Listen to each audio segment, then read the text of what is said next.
In the previous episode, it was told about Naofumi and Raphtalia's struggle to survive and raise levels. In order to get maximum results, the two of them entered a mine full of dangerous monsters. Naofumi is also attacked by a two-headed dog monster. Not wanting Naofumi to die, Raphtalia tries to fight her inner turmoil and muster all the courage to help Naofumi fight the monster. He finally got up and drew his sword right at the monster's body, which made the monster scream and die.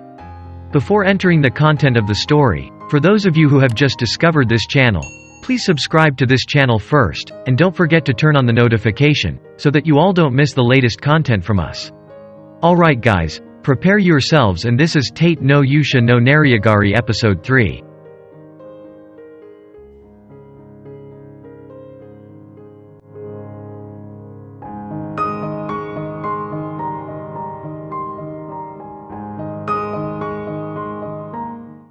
It doesn't feel like a week has passed. Naofumi and Raphtalia are hunting for raw ore. In a meadow, Naofumi is attacked by a savage hedgehog. Despite using his shield, he appeared to be injured and somewhat in pain. The skills on his shield grew so much that he had a hard time remembering them. When the hedgehog was about to attack again, Naofumi took out a shield prison, a skill that locked the enemy. Not wasting the opportunity, Raphtalia also did a sword slash that made the hedgehog helpless and died. The wave of Calamity seemed to be drawing near, so they decided to return to the capital. This is where Raphtalia has turned into a beautiful and cheerful adult girl. In the capital, the first place they came to was a weapon shop. The arms dealer became oblivious to the appearance of Raphtalia, who used to be a child but now turned into a very beautiful girl. But Naofumi didn't notice Raphtalia's change. She was just surprised that all the residents were praising Raphtalia and many of them gave her something. Raphtalia tries to buy a new armor for Naofumi, while herself buys a magic iron sword. But the new armor was still to be made and would be finished the next day.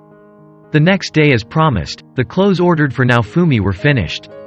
Unfortunately, Naofumi doesn't like it a bit, because he looks like a villain when wearing that suit of armor. But because the clothes have been made, it will be useless if they are not used. Raphtalia actually really liked Naofumi's new appearance. The atmosphere of the city at that time was so crowded, the wave of Calamity would soon come. Naofumi and Raphtalia went to the church in the town square, to see the dragon hourglass and confirm when the Calamity wave would come. Unexpectedly, Naofumi's shield gave a reaction as it approached the dragon hourglass. He also obtained information regarding the time the Calamity wave countdown would occur. Suddenly he was startled by a familiar voice. And sure enough, it was Motoyasu along with his team. Even though they haven't seen each other for a long time, Motoyasu still insults him for wearing cheap equipment. Of course this made Naofumi sick and wanted to go away. Apart from Motoyasu, Ren and Itsuki also appeared. Naofumi grew fed up when he saw Motoyasu trying to seduce Raphtalia. Luckily he didn't get emotional and pulled Raphtalia away. Naofumi's heart still ached so much, remembering their bad treatment of him back then. The wave of Calamity finally appeared, along with the dragon hourglass that had run out. Suddenly the sky darkens. Naofumi and Raphtalia teleport to a certain place.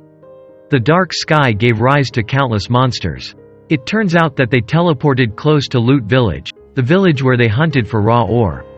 Naofumi, who is worried for the safety of the villagers, finally decides to help defend the village from zombie attacks. Villagers with minimal equipment tried to defend themselves but were helpless and cornered. Naofumi also comes to help the residents. Unfortunately his attacks don't mean anything. On the other hand, Raphtalia seemed to be busy evacuating all the residents to a safer place. Naofumi and the villagers start to get cornered and have a hard time dealing with the zombies. To make matters worse, there was still no sign that this Calamity wave would end. After seeing Naofumi's struggles and efforts, the villagers finally got up the courage to help him defend the village. At that time a giant zombie appeared that came to attack.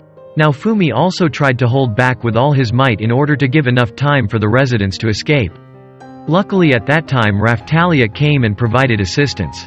Looks like Raphtalia managed to evacuate the residents. Finally, with a combination of attacks between Naofumi and Raphtalia, this giant zombie was overthrown. Unexpectedly, the royal warriors suddenly released a fire attack in the air. Of course this attack set the whole place on fire. Naofumi and Raphtalia were also affected. Luckily Naofumi parried all these fire attacks with his shield. Even though the soldiers were acting recklessly, Naofumi still protected him from the attacks of the approaching zombies. Seeing Naofumi's sincere struggle to help the residents, in the end some soldiers helped him to fight the zombies.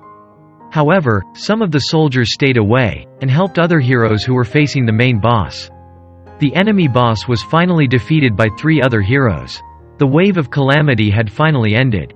While the other 3 heroes returned to the kingdom to attend the banquet, Naofumi was still surviving in Loot Village. It looks like the village has been partially destroyed, and of course it takes lives.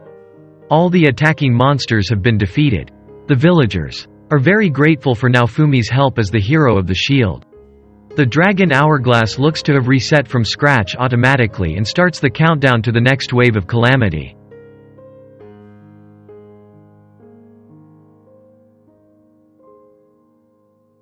Okay guys, that's the end of the anime storyline Tate no Yuusha no Nariagari episode 3. Hopefully it can entertain you all. Help us to continue to develop this channel, by clicking the like, comment and subscribe button. If there is something wrong in the delivery of this storyline, we apologize profusely. And if the info from this channel is useful, please share it with your friends. Keep it up and see you in the next episode.